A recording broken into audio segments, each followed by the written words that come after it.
नमस्कार मोर YouTube channel को आपण मानक स्वागत करुच्ची।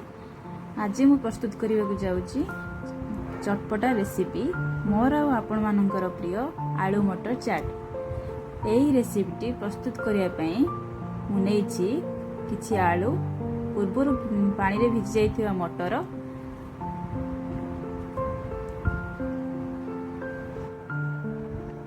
तापर आम गैस ऑन करके सेथिरे आलू मटर को आवश्यक अनुसार पानी स्वाद अनुसार लुण देकी सिझे नवा। मटर आलू सिझिबा 2 ରୁ 3टी सीटी दे हमें याकू सिझे नवा।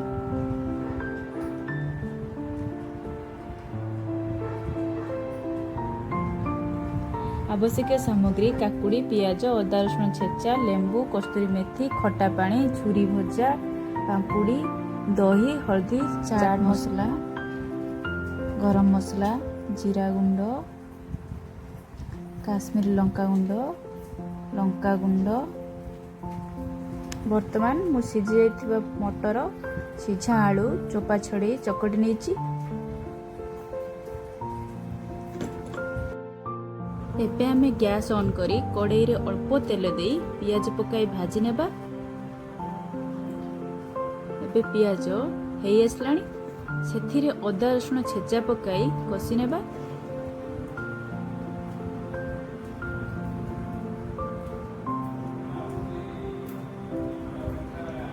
तापरे रखिथिबा गुंड मसला को पकाई याको भल भाबरे भाजी नेबा।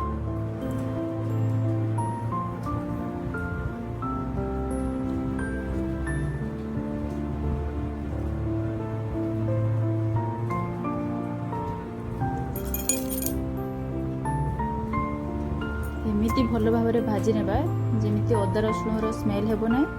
चाट टी मध्य अति सुंदर कलर देखा जिवो। एबे हमें आलू सिझा मटर को पकाई गोलाई नेबा।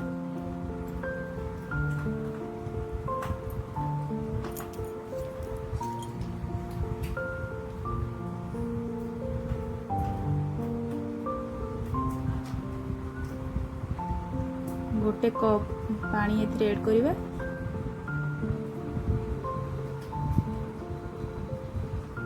चाट रो टैंगी फ्लेवर आनिया पई सेथरे चाट मसला आउ खट्टा पानी दे टिके समय फुटिया पई छाड़ी देबा।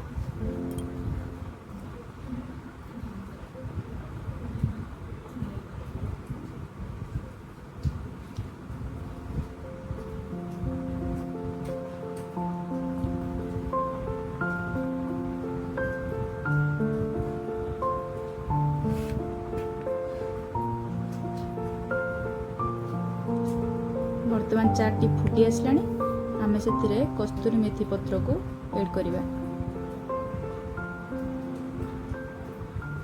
देखंतु हमर चाट टी प्रस्तुत हो गला। रोड साइड चाट खाइबा जेमिति मजा लगे वर्तमान घरे सेमिति चाट प्रस्तुत हो जाइछि।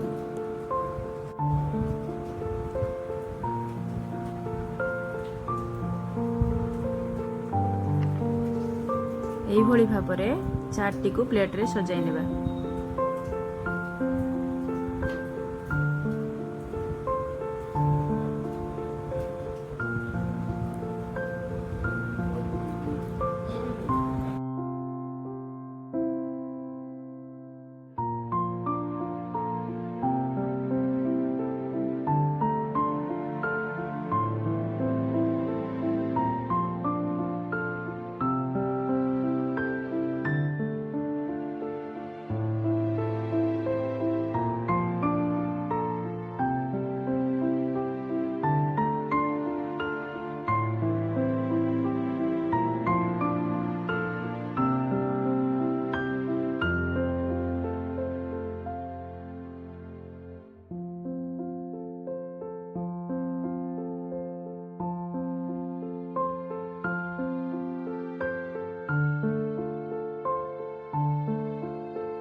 यम्मी आलू मटर चाट एबे तैयारी हो जाइए।